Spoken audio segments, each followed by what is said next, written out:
For today's video, samahan nyo na naman ako sa isang panibagong vlog at panibagong araw.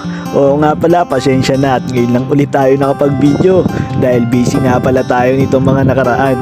Pero bago simulan ang ating araw na natutulog lang, babatiin ko muna kayo ng Merry Christmas and a Happy New Year. Grabe, hindi ko akalain na parang normal lang ang araw dito sa Doha, Qatar. Ganun pala talaga ang buhay ng mga OFW. Kapag Pasko ay akala mo isang naturang na araw lang. Dati ko lang mga napapanood sa magpakailanman at sa mga iba pang palabas at telebisyon. Ay nangyayari na pala sa akin ngayon.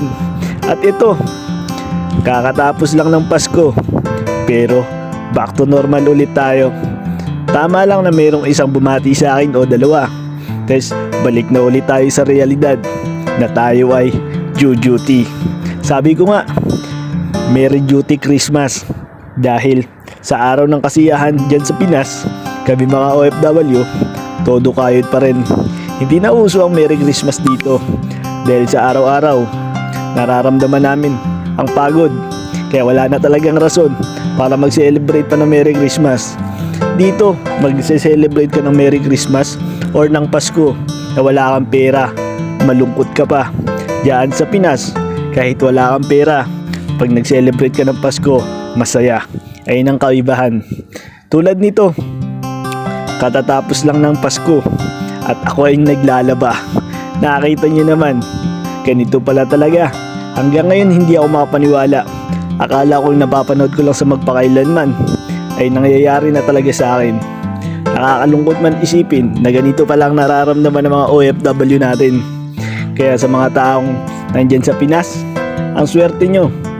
Pasensya na, first time ko kasi mag-abroad at first time din na magpapasko tayong mag-isa. At ito nga palang ginagawa ko ngayon. Gumising ako ng tanghali para maglaba at pagkatapos nito, kumain na ako dahil gutom na gutom ang lolo nyo dahil naglalaban na naman tayo.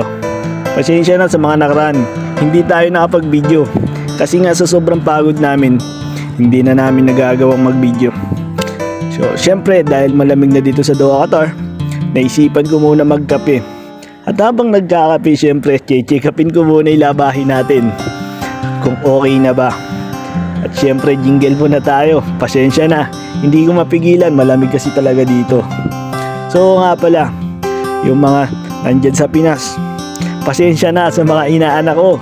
Nagtago muna si Ninong. Bawi na lang kayo pag uwi ko. Bibigyan ko yung tigi-tigisang sako ng lupa nga lang. Ipapadala ko dyan sa Pinas galing dito sa Doha, Qatar. At least imported, di katulad ng iba. Charis lang. At dito sa part na to, tinititigan ko talaga ang labahin ko. Dahil sa isip-isip ko, Diyos ko, 2 taon pa ako makipagtitigan dito sa labahin ko. At sa 2 taon na yun, kada day off ko, maglalaba lang ako. So, buti na lang talaga nitong nakarang Pasko or nitong nagdaang Pasko ay may nakabati naman sa akin. At wala yatang bumati sa akin na anak. Siguro alam kasi nila na nandito ako sa abroad, kaya hindi muna nila ako babatiin. Pag uwi ko na lang daw, pero magtatago na ako doon. At kung mapapansin nyo, panay ako kape. Kasi nga malamig na talaga ang panahon dito. Hindi ka na basta-basta makapaligo. Dahil yung tubig dito, akala mo ay galing sa rep. Akala ko lang talaga puro init dito. May lamig rin pala. At syempre, ito na. Magda-dryer na tayo. Ipapakita ko na naman sa inyo kung gaano kagaling mag-dryer. Wala nang palipalipit. Talagang diretso sa dryer. Para, ganun din naman yun. Papatuyuin mo. Papatuyuin ng dryer. Sayang naman ang dryer kung hindi mapapagod. Charis lang. Syempre, ayan. Tinapon ko muna dito sa CR para bumango-bango yung ginamit nating tubig. Mamaya kukwentuhan ko kayo. Yung mga Pinoy nga pala dito sa abroad, talagang napakasincere sa mga kapwa kabayan. Dahil bawat customer namin dito, binabati kami ng Merry Christmas and a Happy New Year. Meron na akong isang taon na nalagpasan. Pasko nalagpasan ko na.